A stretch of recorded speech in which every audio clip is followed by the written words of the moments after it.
again for another edition of the All 32 Pod. Mike Giardi, Will Parkinson alongside. As always, it is April 7th, 11:14 in the a.m., Monday morning. And my second mock draft has come out for Boston Sports Journal. I tipped my picks to Will. Let's just say the reaction to some of them, he wasn't all that psyched.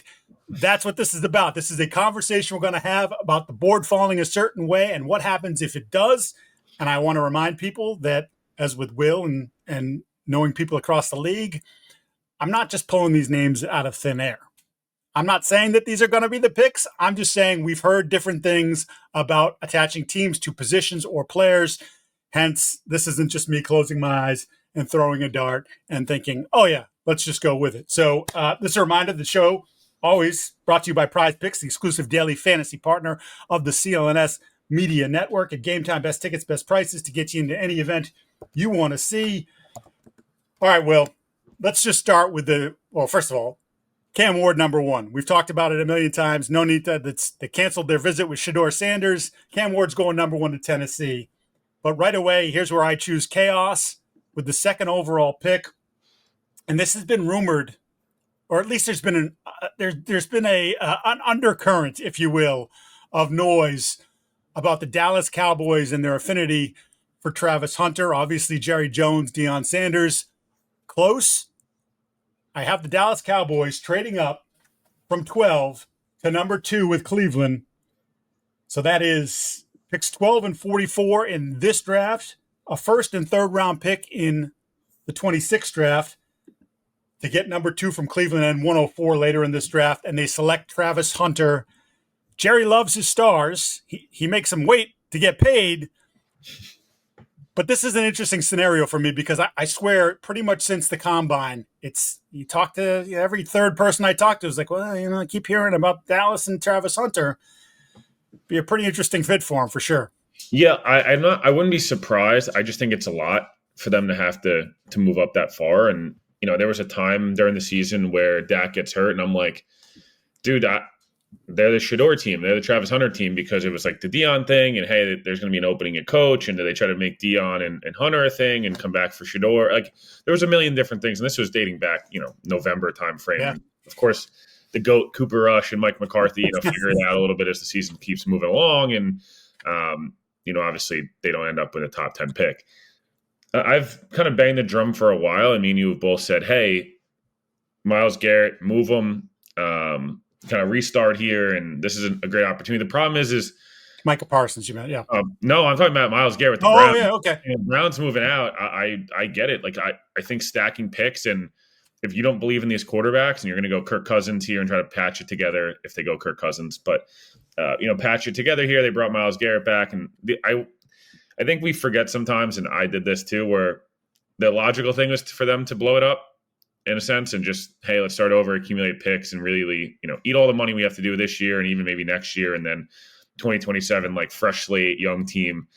Kevin Stefanski and Andrew Berry are both not like they're great. I think they're both very good at their job. It's just they're not 100% secured. So to move back for them maybe makes sense here because you can still get a good player. Maybe they end up with like someone at 12 that another edge rusher that they feel is comparable to Card. Maybe they end up with Mike Green at 12 in this case. My only thing with Dallas is this.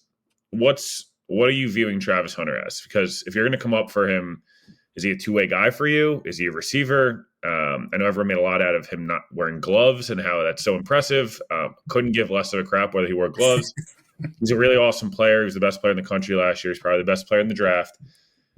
The TikTok routes, like I'm good on that.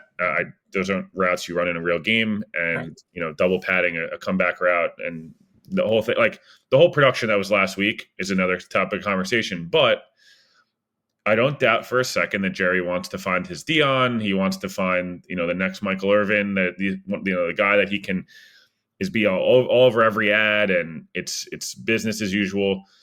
Last thing I'll say on this is Jerry's getting older. And getting older quickly, and I say that truly, like it is. You can see a little bit of the aging kind of starting to happen. He really held off, and like I know he's been a madman for a while, but it feels like he's kind of losing it just a little bit.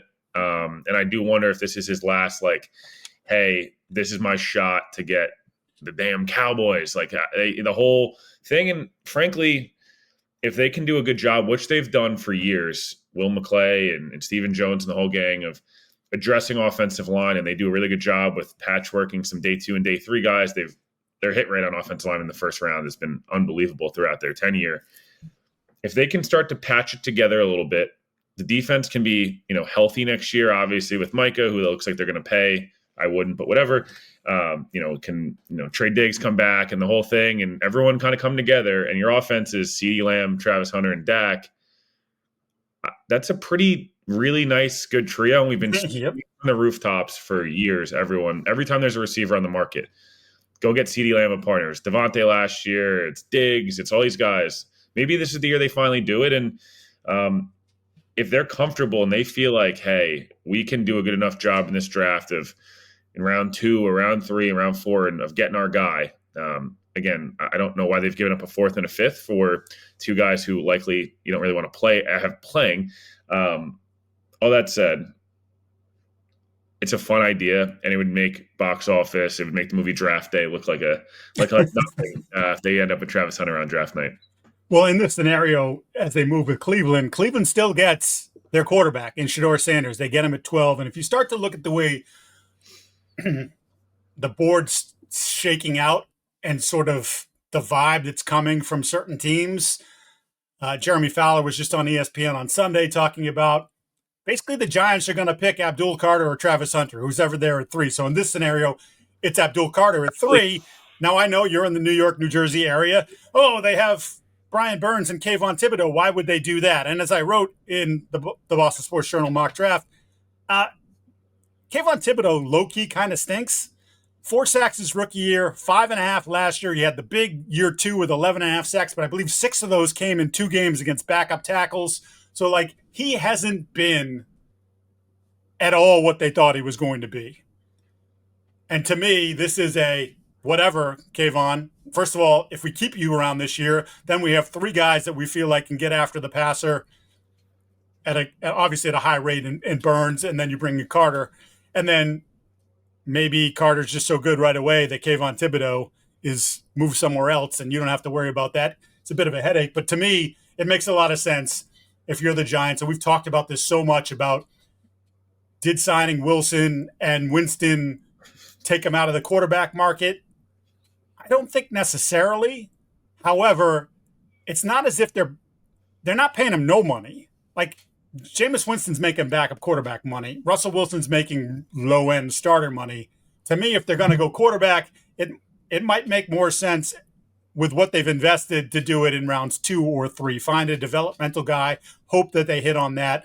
Meanwhile, they have the 2 veterans to sort of get them through at least part of the year, and then maybe this kid, whoever it is in round 2 or 3, is ready. And if not, well, it's going to probably be a different regime anyway. So why not just get the best player? And the way this board's fallen, Abdul Carter is the best player. So this is just a repeat of last year for me. The Giants last year tried like heck to go up to 3. They wanted, Drake May or Jaden Daniels. Whoever's going to fall became clear as Drake May. They offered, the 3 1s, and we got the whole deal. And the Patriots rightfully said, yeah, that's nice, but we got to get a guy. And they did. The Giants were of the mindset they're going to get the best player in Neighbors. They love Neighbors. They weren't going to move off it. I know the Jets tried to move up and all these other teams. Rodgers loved Neighbors, and it was a whole thing. And then they were we're going to move back into round 1, and we're going to take Penix or Nix, whoever falls. I feel like we're having that same conversation of, they're going to take Hunter or Carter. If Hunter's there, they'll take him, and they're going to move back up for Shedeur, and it's going to be, they'll have the duo, and it'll be awesome. Mike, I just wonder if they think to themselves, we got burned on this last year. Neighbors is amazing. Trust me, I'm not in any way, shape, or form. But I think if you're a Giants fan, you'd rather have Michael Penix right now. You probably might rather have Bo Nix and be hey, we have our guy, and in this class we'll get 2 receivers. I don't know. I wonder if it's the same mindset, and they're in the same spot again, right? Where they tried to move up to 1. Tennessee said go scratch, and now they're in the position where, do we overtake a quarterback we don't love, which is what they would have been doing last year, or do we take the best guy on the board? I'm curious if it's hey, fool me once type of thing, or is it, hey, we think we're better at quarterback. We think everything else is going to be so much better on this roster that we can get away with it. I don't know. I'm very, very curious of Jalen Milroe again accepts the invite yesterday. Right. Makes you scratch your head a little bit. I'm not going to read too much into it, only from the aspect of the NFL probably wanted to have a quarterback there, and I wonder if we'll see if the rest of these guys accept invites or not. But sometimes they kind of just we saw this a couple of years ago. Someone it was like a 4th round guy that accepted an invite. Right. Everyone's like, "Ooh, is he going round 1?" And it's like, no, it's just they need somebody. They need guys to accept it. A lot of people like to do these, the draft stuff at their house or a big party, whatever. Long story short, I just am. They're so fascinated with. Again, are the Giants going to learn a lesson? Do they repeat? Maybe some people view it as a success. Some people view it as a mistake from last year. I really wonder what they do, because as the team we're about to talk about in a second, it drastically affects them. If the Giants do go quarterback, is Abdul Carter sitting there for the Patriots? Or, hey, the Browns go Carter and the Giants go Sanders and Travis Hunter's on the board for the Patriots? No one thought that was possible. So right. I'm very interested on how that kind of rolls itself out. Yeah, let's just put it this way. If Travis Hunter is there at 4 for the Patriots, there is no question that they are sprinting. Is Mike Vrabel doing a backflip with a Miller Lite? Yes, exactly. Hey, Joe Milton, suck on this, right? In this scenario, however, because Ward, Hunter, and Carter are off the board, the Patriots go Jalen Walker, the edge/linebacker from Georgia, someone I know you're very, very fond of. Oh, yeah. There are people inside the building at One Patriot Place who also feel the same way, Will, that you do, who believe that this kid has a chance to be an impact player. And the more I talk to people, and remember, I had some reticence when we first started to do this and we first started to talk. I'm like, I wanted to see more. Same thing with Michael Williams. I wanted to see more. And then I'd had people be like, hey, watch this game or watch this. And then I was like, oh, okay, I got you. And the more people I've talked to, the more people have said to me, in terms of best player in the draft, it's Carter and Hunter, Hunter and Carter, but Jalen Walker might be the next guy in terms of just overall best player available. Patriots have said they want to take best player available, blah, blah, blah. That's all kinds of nonsense. But the point being that in this scenario, he's the best player available, and there'll be something that they do later in this mock draft that allows them to address the offensive line position, so that they just look at this and say, I know we spent all our money on the defense in this offseason. Not by design. That's just the way it fell. There were certain offensive players they looked at. We talked about Ronnie Stanley, the blank check to Chris Godwin. Those guys they didn't take it. They turned around. They spent it on Spillane and Davis and Milton Williams. They got pieces, playmakers at different levels. And I think they just look at this scenario and say, do we want to bet on the historical outlier that is Will Campbell and his wingspan, or do we want to take a guy who's a dog and we can line up in a bunch of different places and feel like he will make an impact on us in year 1 and he could be a star in the future? And that's where I think, again, there are people that like him in Foxboro that don't work in the cafeteria. So I just felt like this made a lot of sense. And I know there'll be the pushback about defense, but like, hey, the dude is a good football player, maybe a great football player. Why not do it? Yeah, Albert Breer mentioned his name as well maybe 2 weeks ago. It was like, hey, it's Hunter, Carter, or Jalen Walker at 4. And everyone kind of had the same reaction of, really? And then it's like, hey, man, I'm not sure I like a player better in this draft outside of the top 3 guys, Hunter, Carter. I'm not sure how much better Abdul Carter is than Jalen Walker, to be honest with you. And I'm not the only person I'm sorry to interrupt. It's not as far apart as I think people are making it out to be. Yeah, I'm sorry to interrupt. It's just I've heard it too. I'm glad you brought that up. It's like, yeah, look, some of Abdul's a little longer. He's a little bit bigger. They're both undersized, if we're being honest. Yeah, not quite 6'2", but just really, really explosive. Yeah, explosive. And Jalen Walker is a guy like Abdul Carter's talent's insane. And I think the idea of, hey, 1 year at edge, look what he did. What could 2-3 years at edge look like? I also would say the same for, I don't know, man, like Jalen Walker is asked to do a lot of different things, but Jalen Walker is like a tier. Todd McShay had this, and he's not the first person to say it, but I'll give Todd McShay credit here. Like, Jalen Walker was the alpha on that Georgia defense. And I've mentioned this a million times. I was at Georgia Auburn this year, and field level, you can hear everything. I'm a weirdo. I like to see how when people's pads pop as a running back or a linebacker, stuff like that, do you hear it? What kind of, because you see stuff on TV and sometimes it doesn't translate or on tape as much as you see it in person, especially at field level. Jalen Walker hit people, take on blocks, and it sounds like there's an earthquake and like an atomic bomb going off. I didn't feel the same way for like guys like Michael Williams and other players were good players, and I see the vision a little bit, but I just didn't feel like there was that same. I don't know. Jalen Walker like seeks out contact, and I'll tell you, people have been really high on Kelvin Banks this week. In the last couple of weeks, he's starting to gain steam again, back into being a top 15 guy. It felt like, I would argue that his Georgia and his Ohio State tape is the issue on tape, and those are the two best teams you played. So it's a little concerning. But again, a good player, and he'll go in the top 20 and whatever. Jalen Walker had 3 sacks in that game and totally wrecked that game. Just abused him up and down the field. Was unbelievable. Sideline to sideline guy. He's such a Vrabel. He's an interesting. I don't know what my comp for him is. I've heard a bunch of different ones, and I'll come back to it when it pops in my head at some point during the show. But if the Patriots took him at 4, I'll tell you he's going to win Defensive Rookie of the Year. I'm telling you, that's a guy that if the Patriots want to reset their culture, I think a lot of like, hey, let's bring back in both guys we can trust on the field, but also I don't feel like we have enough guys in here that in the last couple of years that have been, you lose the Devin McCourtys of the world, and he was the last of that kind of that older group that This is what it means to be a Patriot. We're going to do these things the different way. And if you bring in Jalen Walker with a Vrabel and all these like, hey, we're going to take this building back a little bit, that would be one that I think people on draft night may go, ooh, I don't know. All I would say is he's Daniel Jeremiah's top 5 player.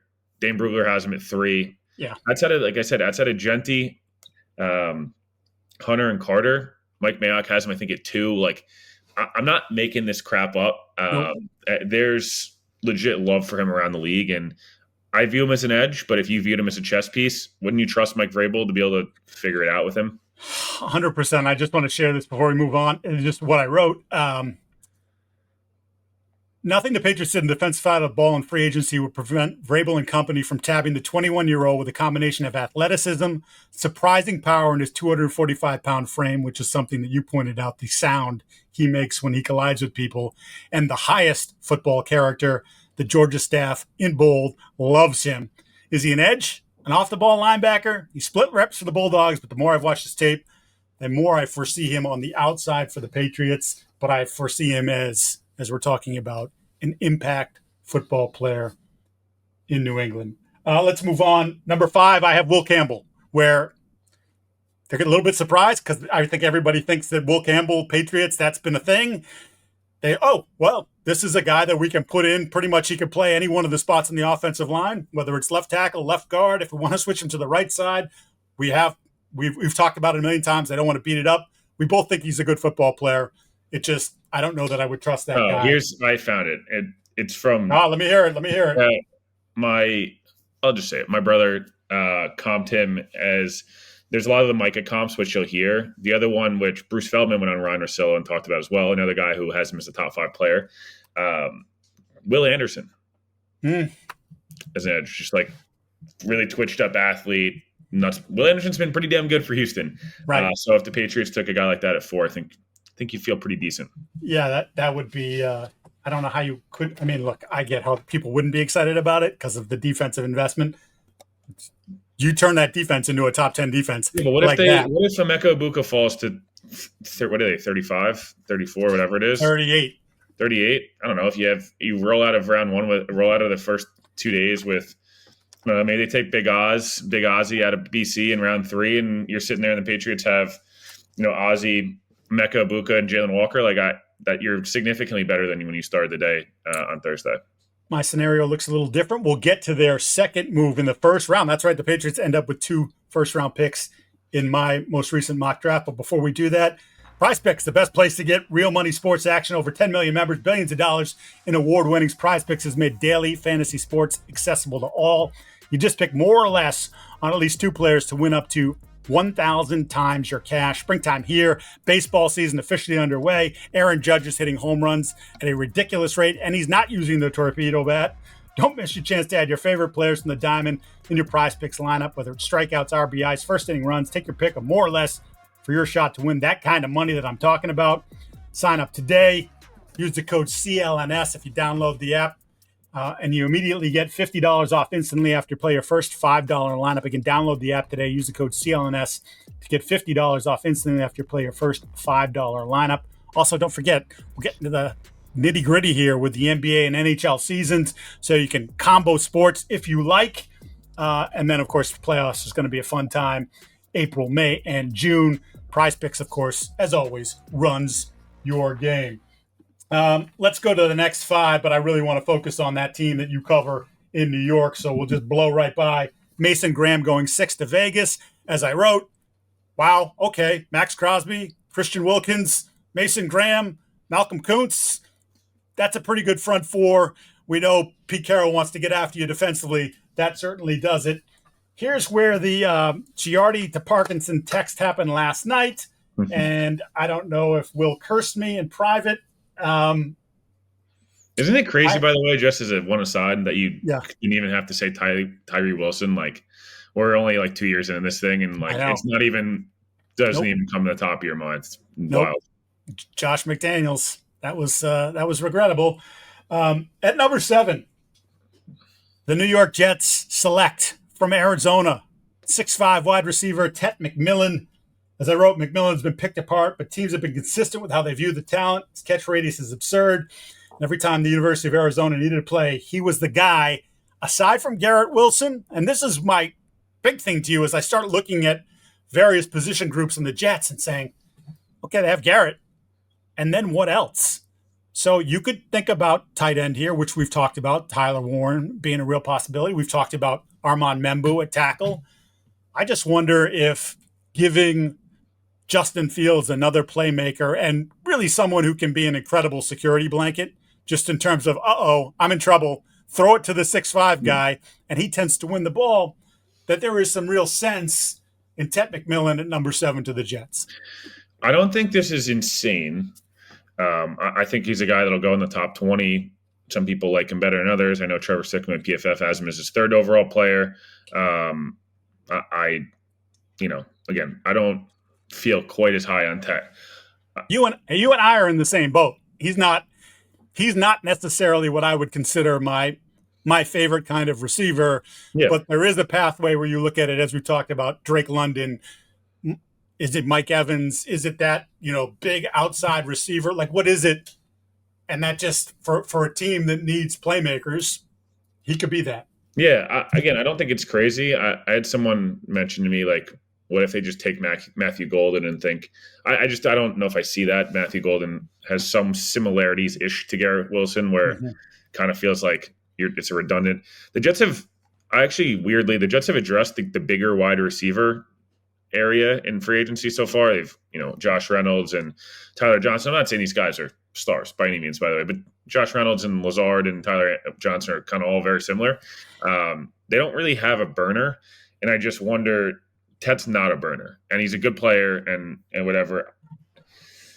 I would say if they were going to take something that people aren't talking about, I do think Genty's more likely than Tet at this point. And they just, I don't know. I look back at Detroit, and again, you can only take so much from different regimes. We've never seen Aaron Glenn and Darren Muji run a draft, let alone be in charge of a draft.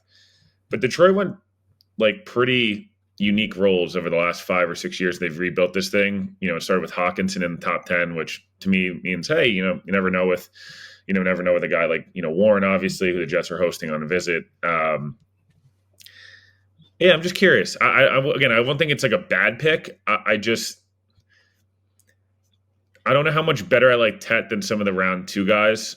And I just feel like, hey, is there a better shot of getting, you take Membu or Campbell or, Warren or whatever it may be. Do you like those guys better but again, I'm not going to fault the team for taking a playmaker in the top 7. It's positionally, it makes sense. Do you feel, because I think it's pretty much every time we've talked about the Jets at 7, we've talked offense. We've talked tight end. We've talked defense on the table. Right. Yeah. Well, and that's my next question for you is if you're sitting there at 7 and it's, I don't know, let's say Mike Green. Is it too rich? Michael Williams. This is the rogue one that I would not do this at all. But this is my rogue, like, what if Aaron Glenn tries to find his Brian Branch and just takes Jahdae Barron at 7? That's what, again, for me, Giardi Barron's 24 years old, and I'm not sure if he's a corner or safety. So I guess yeah, hey, what's Jalen Walker? Like, I don't know. I think Oh, they can have him and Stevens just yeah, who's and they flip flop him. First of all, I'd like Stevens better if he was playing safety. right. I would say this: if the Jets go defense in the first round, one of the four of Barron, who would, to me, again, it's purely based on. I don't think Will Johnson's. That's not with the Stevens contract, but if they view Jade Barron and Cisco as like a really nice pairing, which it would be, sure. I've mentioned Shamar Stewart a million times. He fits the prototype of like the Saints and the Lions have had in terms of defensive ends, the hyper athletic. We're going to twitch you up a little bit in terms of your pass rush plan, but every bit of 6'5", 270. We know we've been over Shamar stuff. If Jalen Walker's there, I think he's a possibility. And again, if Mason Graham falls, it's going to be a really difficult choice to not take him because Will McDonald, Jermaine Quinnen, and Mason Graham's about as good as it's going to get. And all those guys would be 26 years old or younger. So, again, I don't think defense and Genty are not off the table. I just feel like tackle and tight end are the easy mocks, but again, they're a really weird team. They need a lot, but they also don't need a lot at the same time. It's a really weird, It's exactly how I feel about the Patriots. When the more you hear people, and the more, like I said, I'm talking to people, and they're like, Patriots, Walker. There's, it's like, my first reaction is like, geez, you really want to help the offense, but then it's like, well, what's the fastest path to being a relevant football team again? You have good pieces on defense. You add another one who can be a playmaker. You add another one that can give you that little extra kick in the ass. And then all of a sudden, are the Jets back to being a top 5, 6, 7 defense in the league? Are the Patriots back in that top 10 conversation as well? And like all of a sudden, if that's where your team is, and as we've talked about this, I feel like for as long as I've known you, just get competent quarterback play. If the defense is that good and you get competent quarterback play, you're in the mix for a playoff spot. Like that's real. Oh no, I almost muted myself. The end of the day, the Jets are in a spot where I feel this way about New England. I feel this way about a lot of the teams, Carolina, all these teams. Like, hey man, why don't you just start stacking awesome talent in your roster? And you guys, if you like your coach, you love your coach, whatever it may be, in your front office, you feel confident in, they'll get it right. Like, if you're the Patriots, I'm not sure there's a place the Patriots could go that I would be like, what are you doing? There is, I guess. But don't draft the quarterback. Yeah, but generally, hey, we're starting to stack some talent together. We're going to keep piecing this thing together. Vrabel's going to put our guys. He's going to make them 10% better. They're 15% better probably than any Gerard Mayo coach team was going to be. And we went from 3 wins to 7 wins by just not being dumb. And then we added talent. Now we're a 9-win team. And hey, next year is like, whoa, now we key in on one guy. You know what I mean? I don't disagree with the idea of Ted. I feel like Dallas, Tampa Bay, maybe not Tampa Bay. Tampa Bay feels like linebacker or edge, but one of those teams in the teens. The one rogue one is New Orleans at 9. Their pass catching situation outside of Juwan Johnson's pretty bad. There's a bunch there. Yeah, in my first mock, I actually had mocked Tet to New Orleans. Let me just hit you, because I had the Patriots trading up, so they don't have a second-round pick. This is a 2-round mock draft. At 42 for the Jets, I picked JT Tuamaloa. Struggle with his name. The Ohio State edge. He's just a good football player, right? I don't know that he's ever going to be great, but if you told me he became a 3-down player and he finished with 7 or 8 sacks for the next 5 years, absolutely. Especially when you're talking about some of the pieces that the Jets have on the defensive line already. What were your thoughts on that? I don't hate the pick at all. I feel like I view him more as like a later on day, in round 2 type of guy. I feel like maybe that's a little higher than I personally would take him. I would say they need edge is a sneaky need for them. I think Jermaine's going to come back and be great, but Achilles injuries, and you don't know if it's you heal yourself in 6 months, in 12 months, you never heal. It's hard to tell. And Will McDonald's probably still best as a 2-down player. He played 3 downs last year and was objectively by far their best defensive lineman. Yep. But point being, like, you'd almost rather him be in a spot where he can kind of move around and do different things. Yeah, And what could he be? What could he be if you took a little bit of it off his plate and yeah, he if he had a didn't little even bit have more to defend the juice? run so consistently, like he probably is a 14 sack a year guy as opposed to a 10 sack a year guy. I think Tyreek Williams feels more likely to me than he does, but at the same time, the Jets basically are just building Ohio State's team. So the way that the Eagles just draft Georgia guys, it feels like the Jets are just obsessed with Ohio State. So I don't think you're crazy for I that. like Sawyer. Honestly, I like Sawyer there too, and I ended up Yeah. having them in the mock Oh. going back to We back talk because about Will Campbell having short arms. My God. I know but I just think they're good football players. Again, I don't think we're ever going to say like, oh, he's an all pro, he's a Pro Bowl type. No, I just think he's a good player. You plunk him in on a good defense, that defense should get better. All right, at 8, I had Will Johnson, the corner, going to Carolina. I had the Jalen Walker mock there the first time around. He just doesn't fall there. Johnson, for the way they play defense, opposite J.C. Horn, feels like a nice fit. New Orleans, so many different things. I took Membu here at 9 for them. Armand Membu, the tackle out of New Orleans. And at 10, the last blue chipper, Aston Genty to Chicago. If Ben Johnson wants to build what he had offensively in Detroit, having Aston Genty in the backfield, it's a pretty damn good thing with Adunze and Moore and Cole Kmet. And now that you've rebuilt your offensive line, like, okay, that could be a scary offense. I agree. I'm getting to the point where Genty is mocked to the Raiders or the Bears in every single mock draft, and I just feel like he's not going to either spot. I don't know. There's no intel on that. That's more just of like a feeling.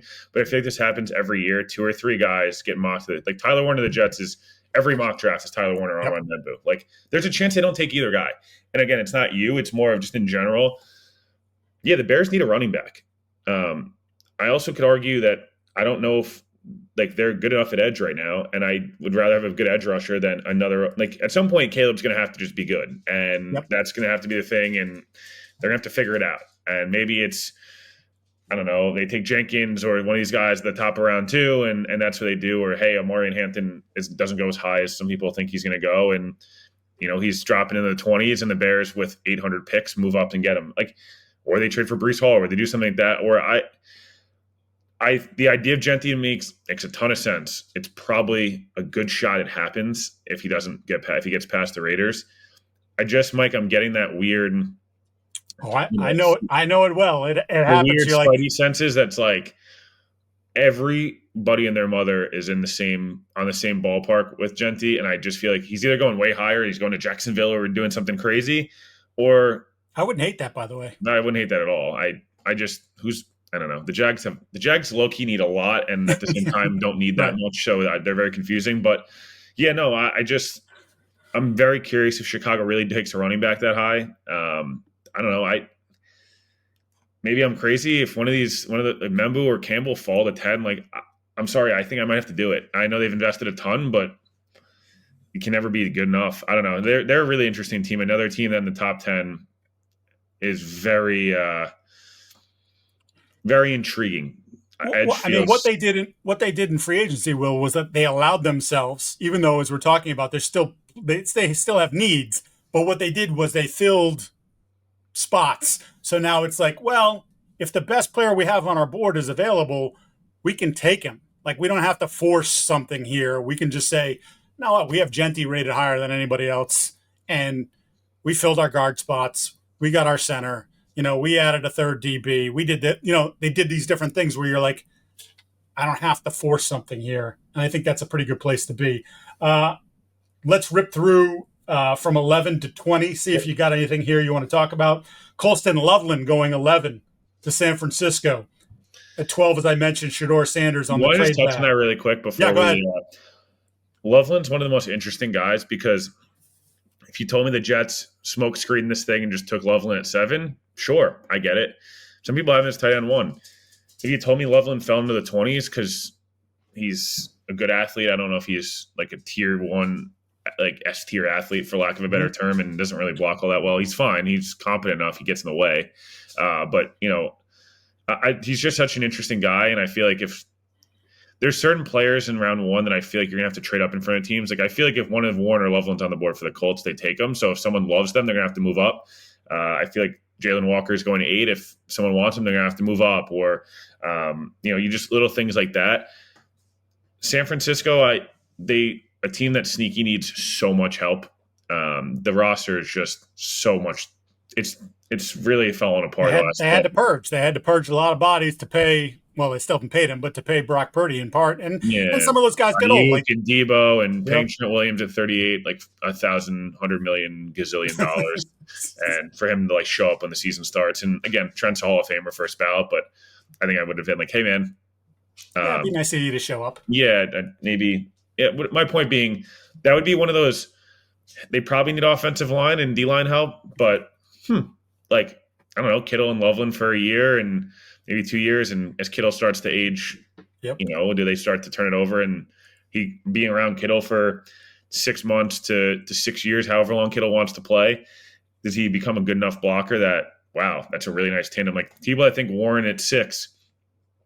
I get it. Hey, Warren and Bowers, like it sounds crazy, but everyone wants to recreate those 2010 11 Patriots, with Hernandez and Gronk. Yeah, like people they get this idea in their head and they want to keep doing it. So, I don't think it's the craziest thing I've ever seen.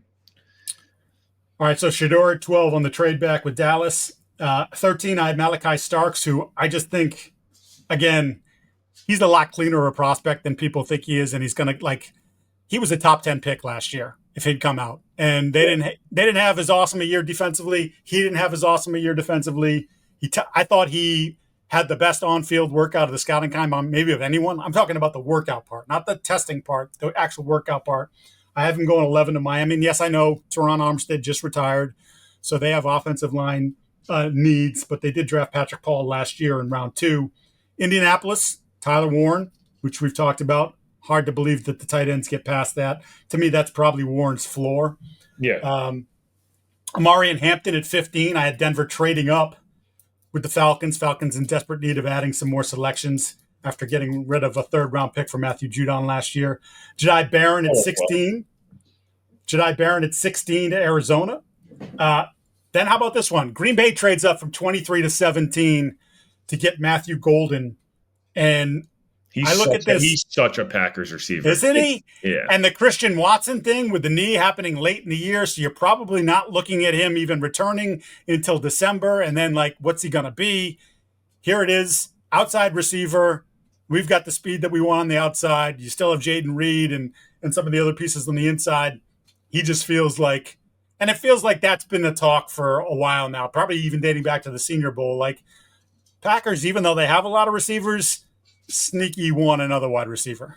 Yeah, I like a lot of the ideas you kind of threw out there. The one that comes to mind, Miami's so interesting at 13 because are they the Kelvin Banks team? Right. Are they Josh Connerly team? Are they a Gray Zabel? They could go so many directions on offensive line because their offensive line's a mess. But this is where I'm going to keep coming back to please just trade Tyreek Hill someone's going to be stupid and give you a first round pick. I'm telling you. I don't know. I feel like they could talk Kansas City into being like, hey, take him back. Look what happened in the Super Bowl. You need one more weapon. Him and Worthy, you talk themselves into it. They won't do it. But I wonder if you're Miami, can you really afford to ignore offensive line in the first round? That said, they haven't exactly drafted well, and they drafted Patrick Paul last year, and they've taken offensive linemen high. Is it Barron, Starks, Emanwari? Who do they go for the athlete? Do they go the best overall player? Do they go the most versatile? What do they do? But they could certainly use help on the back end. And frankly, I don't know. They could go corner. How much longer is Jalen Ramsey playing at a high level? Right. I don't. Jalen Ramsey could be a safety in a year. He's still a good player by the end of the year. Yeah, he's still a good player. I think we've reached the Bobby Wagner stage. It's an infamous thing in the NFL where you get voted to Pro Bowls because you were good when the last time the writers watched you play in a primetime game. Usually that game was 5 to 6 years ago, and you accumulate stats. And I don't know. I would just convince people that think Jalen Ramsey's still amazing. Garrett Wilson's a good player that's trending in the direction of becoming a very high-level player. Jalen Ramsey looks like what I would look like guarding Garrett Wilson, which means not great. So, to your point, Mike, I think that one makes sense. And then, Golden at 17, I think Barron and Buda Baker at 16, I think it's a heck of a pairing for Jonathan Gannon to deploy in that division. Makes a ton of sense. But yeah, no, I like where your head's at with the Golden trade. I think that's one it would make sense. Rip through the Seattle, Mike Green at 18. Tampa Bay, Jahad Campbell, who's Jahad Campbell at Tampa Bay is the perfect fit. Right. And just like, again, we've devalued the off-the-ball linebacker, and maybe Zach Bond made it popular again. I don't know. But he's a top 10 player. Freak. And he's going to go 19 in this scenario. Here's one that is probably – some people will think this is a little early, but the more I talk about it, and I'm actually writing about this for Wednesday in Boston Sports Journal, is the receiver position. It's Emeka Egbuka here at 20 for Atlanta. And remember, this is the trade back with Denver as Atlanta looks to amass a few more picks. Gives Michael Penix another option, right? Especially because the Kyle Pitts thing hasn't worked out at all. And I know different positions, but I think there's a lot of love for Egbuka in the league. Like, almost to the point where even though he wouldn't get drafted as high as Tet, and certainly if Hunter is viewed as a wide receiver as Hunter, but he might be in the tier below them, and he might be in that same tier with Golden, sort of like and in fact, I think I've come around on this because I like Golden a lot. I think he's a better player than Golden. I just think he's a better all-around player. I think he's a 60 catch guy first year, bingo, like just like that. I think he's going to come in and he's going to be a good football player for you, and I think he's going to get better. I think he's capable of doing a lot for them. Yeah, I like Loveland. I like Emeka Egbuka a lot. I think he's an extremely complete player. I think people are down on him because Jeremiah Smith's amazing, and they just like forget there's other guys on the roster. Yeah, and JSN 2 years ago. I don't blame you. And but then Kyle McCord basically put that guy in the penitentiary for a year, and then he has a quarterback who throws him the football again, and he's good. Blocks his ass off. He's a good athlete. Shows up in big moments. Does everything well. Really well-rounded player. Atlanta's another team where I wonder if are they a Gray's Able team? They lose their center. Do they view him as a center? Is 22 high? Maybe. I don't know. I feel like with a guy like Penix, who's shown a lot, I just wonder for them, can you afford to go another playmaker? Will someone take Kyle Pitts from you? It seems like no one wants to take him. Right. They could not be shopping him anymore if they tried. I just wonder, hey, Penix, he's got the injury history. The offensive line was really good last year in pass pro. Do they need to fortify that even further to just be like, hey, we got to keep the train moving here and like keep him upright. We're just going to spam Drake London and Bijan, and we'll go day 2 guy. But I don't hate the idea of Egbuka and Drake London. That's a really formidable duo. They could also be an edge team, right? They're desperately seeking. We mocked perfect example. Last year, everyone and their mother had the same. They're 100% going to go Dallas Turner, and Dallas Turner didn't go to the teens, and they took a quarterback. So This is what happens. Yeah, that was a massive surprise in last year's first round. Let's rip through the next 3 just to get to what happens in my mock. Kenneth Grant to Pittsburgh, alongside Cam Hayward, and then eventual Cam Hayward replacement. That's such a seamless fit. Michael Williams to the Chargers, I think he's just a really good football player, and I think the Chargers look at that and just say, like, we could use edge help, and he's good. So let's not overthink this. Tyler Booker to Cincinnati at 23. Yes, I know it's offense again. They do have a hole at guard. I think they would have taken Michael Williams if Michael fell to them at 23. He's not, so they take Booker. And here's where I get back to the Patriots jumping into the first round, using their second round pick, which is 38 overall, the first of their 2 third-rounders, which is 69, and pick 171, which they just acquired in the Joe Milton trade. So they move up from 38 with those picks to 24 with Minnesota, who only had 4 picks coming into the draft. Minnesota will move back. And with that pick, they select Josh Connerly, the tackle out of Oregon. Light on his feet. I think he's still getting better as a football player. So I think we haven't seen the best of Josh Connerly yet, although I've liked what I've seen. We've mentioned often the Senior Bowl rep against Mike Green where he gets smoked. But then not only did he win the next rep, but he won the rep after that too. And it was just like not fazed at all by what happened. Okay, you got me. Big deal. I'm here. I'm good. And he continues to be good. Tested very much like former Tennessee Titans left tackle Taylor Lewan, who was not drafted by Mike Vrabel, but who was given a contract extension by Mike Vrabel and is probably one of Mike Vrabel's favorite players of all time. So there are some athletic comparables from Connolly that's very similar to Luan. You don't have to worry about the super short arms or wingspan. He's not over 34, but his wingspan's 80, 82 and a quarter, as opposed to Campbell's 77 and change. I just think you've got the assets. Now you come up, you put them together. You still have your third round pick at 77 overall. So you're not letting a million picks go by where you're just watching players fall off the board. And now you're in a pretty good place where, okay, I feel like I've improved myself at left tackle. I've got a playmaker on defense. Do I still need a wide receiver? Absolutely. But okay, we're building from the inside out, and we're in a much better place now. Yeah, Josh Connolly, I would assume he'd be viewed as their future left tackle. I like the move. I've done similar mock drafts where the Jets go Jalen Walker, Josh Connolly in a trade up, and Jalen Noel in round 3. And if the Patriots did those first two things and took Jalen Noel, I'd have to give them an A+ for a draft, because those are 3 of my favorite guys. I think Nate Tice, was on a pod and said his dad, who obviously head coach in the league and coached offensive line forever, has Josh Connolly as his best offensive lineman in the class, regardless. Yep. And I've beat this point into oblivion as we kind of start to ravel up here. If the Patriots take an offensive lineman, again, take who you view as the best. It'd be nice if they had a guy like a Connolly who they actually said, hey, this guy is a left tackle. We project him to be that way. We've seen it happen. And again, you mentioned that scenario at the Senior Bowl. I think what was so frustrating was that it's a great rep by Mike Green, for sure, no doubt about it. But what I liked better is that Connolly got him the next 3 times in a row. Yeah. And you're like, hey, you guys both did your job, but this says a lot to me about Connolly in the sense that, the resolve of like, hey, I'm getting clowned left and right. I lost 1 rep to a guy who's going to go in the top 15 anyways. Right. And no shame. I kicked his ass right back, and to me, that's impressive. Again, athletic enough, would be a nice fit, on that Patriots offensive line.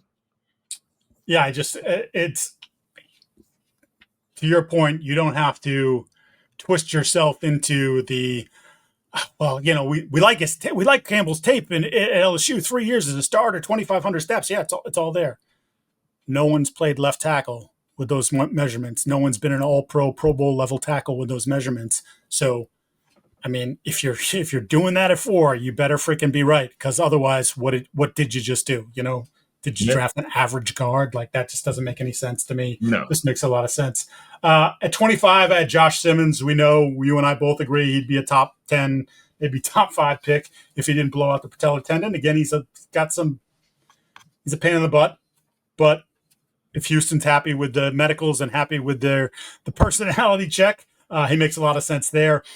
Here I have Cleveland using one of the picks they got in the Dallas Hall to move out at 2. To trade back up and take Kelvin Banks, the left tackle from Cleveland. Browns have had a good offensive line. That offensive line last year started to show its age. Started to get old.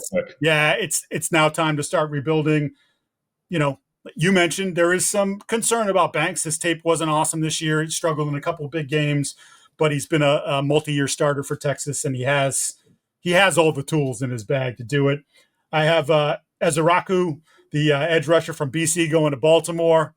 I don't know. Just felt like, yeah, he does it right. It's just like, that is a Raven. Gray Zabel, kneecap biter, going to Detroit. Again, Detroit's offensive line, awesome. A lot of guys on the wrong side of 30 now. It's time to start thinking ahead, whether you're going to do it at guard or whether he's going to be Ragnow's replacement at center. Get him in there. He becomes your swing inside guy. And I'm sure he'll see some playing time at some point over the course of the season because of attrition. Shamar Stewart to Washington at 29. As I said, betting on traits over production. If anybody can get Shamar Stewart to unlock it, Dan Quinn feels like the perfect sort of guy to just press that button and say, okay, you kick guys' ass, but the quarterback's over here. The ball carrier's over here. We got to figure out how to get there. At 30, I had Buffalo taking Walter Nolan, who I feel like the range on Nolan is mid-teens to mid-second round. Like, there's a weird. Some people think he's a top 10 player in the class, and people wouldn't touch him with a 10-foot pole. I'm sure I'm somewhere in between. You like a lot of what you see. I don't know. This is probably the range for him that's like I'd be the most comfortable with overall. Is that back half of round one, good team, good locker room, the whole 9 yards, and Yeah, we're not going to take your crap. Come in yeah, here, keep ball them out. kind of locked in consistently. Yeah, and they signed the two guys in free agency who both had the PED suspensions. Are going to miss the first 6 games, so he gets an opportunity to get some playing time right away. That's one of the crazier stories of the offseason no one talks about. Like how, and they said they didn't even know about one of them. Right. Yeah. Which, I don't know. It's pretty wild. Yeah, I wouldn't be all that happy if I like you. They're definitely pissed. They've got to be pissed. You got to tell me. I got Kansas City taking Donovan Jackson at 31, and I just think like this is a good marriage of a really good football player who's versatile. Probably is going to be a left guard, but versatile piece, can move around. They need their offensive line to be better. They invested in Jalen Moore at left tackle. They'll try Suamatia at left guard, but I don't know. Could Jackson beat out Suamatia in the battle for left guard? I think that's possible. And to cap off the first round, I had Ursery, the tackle from Minnesota, going to Philadelphia. And I just feel like every time we get to Philadelphia in this scenario, it's just like, who do they like? Like they can just pick the best possible. Lane Johnson's older. I know they gave him another year in the contract and all that stuff. But like to me, Mulata, 30-ish. Lane Johnson's 34. Like, get ready for the future. They've been really good about this with their offensive line. It's like, they signed Becton. He ends up converting to guard, has a great year, leaves in free agency. Well, they drafted Steen. Steen's going to slide into guard. Now this is, baby. Yeah, now this to me is just sort of the same thing. It's like if they like Ursery at tackle, just say, look, we'll bring him in here. He's our third tackle, and then Lane's going to retire at some point, and boom, he slides right in, and he's a starting tackle for us. The only other couple picks I wanted to give to you in the second round before we wrap this up, I had the Rams trading back from 26 to 33, and I had them taking Jackson Dart. Again, I know the Jackson Dart first round thing. I still can't get there with it. I love the fit with the Rams. Right? Isn't it the perfect place? If you're drafting Jackson Dart, Will, you got to know he's not playing this year. Like, well, he needs smart, and sitting behind McVay and Stafford and Jimmy G, and and there's like zero pressure to play, and he actually gets to learn from a guy who's done it at a high level and was SEC guy and the whole thing, and even in a room with McVay and all those guys for 24 months, and you do like the actual normal NFL succession plan the way it used to be done, where you get the legend that's got 12 to 24 months left of football, good offensive coach. You get the guy who's the backup that's seen and done it all, the whole thing. Like, it's a real throwback pick to the way the NFL like kind of got away from a little bit, and we're trying to get back to. I think as a league, that's what's getting back to, like drafting quarterbacks a year early and letting them sit and having zero pressure to play. The Dart pick to me would make a ton of sense. And I could totally see them just sticking at 26 and taking him there at 26. Yeah, me too. But that to me feels about the right range for him. Like fifth year option, if you can get it. If not, it is what it is. Yeah, it's just either way. Yeah, if he's good, you'll and that Rams front office has not so sneakily been the best drafting front office in the league the last couple of years. So if they take him, there's reason to believe that you feel like he actually would hit that potential.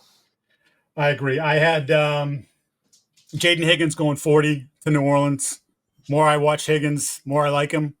How much better is that than Jaden Higgins? It's right. And there's definitely that conversation. I think if you go to Boston Sports Channel, you subscribe.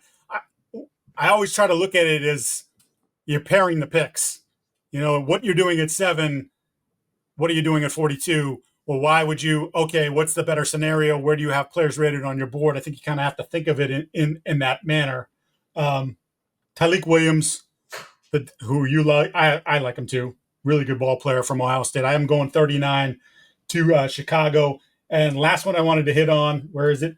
Trayvon Henderson going to Buffalo Bills with pick 56. You say, well, they got James Cook. Well, James Cook put his house on the market. James Cook is pissed off that they're not going to give him $15 million a year, and the contract didn't get done. And now they pretty much said we didn't really have much movement, and we'll think about it later. But for right now, we're not going to do it. I don't blame him. I love James Cook. Love him. Mean it. Not paying a running back $15 million a year. So you might as well get ready for the next one, because if he's going to throw a fit, I'll trust my offensive line, and I'll trust the talent of Trayvon Henderson a year from now to be, if not the 20 touch a game guy, him and Davis, splitting the carries and still cobbling together a damn good rushing attack. Yeah, no, I like where you're at. Your head's out that again. I don't. When it comes to James White, James Cook. The running back market is in a weird spot, and he's a good player. I don't know if he's a $15 million a year back, and if he's not, I don't know. He's another guy. Same thing with the Jets. You're either going to pay him or you're not, and it's either like pay him early and hope you can backload the deal with a lot of funny money years, or I'd honestly try to see what's he cost. The problem is this is such a good running back class. I don't know if this is the time to really be trading running backs, especially the guys that need to get paid. Yeah, you're just going to have to suck it up and be a pro about it and go make your money somewhere else if we're not going to pay you. My dog has decided that this is the time that my dog too. He started biting on my ankles. He's going to poop himself.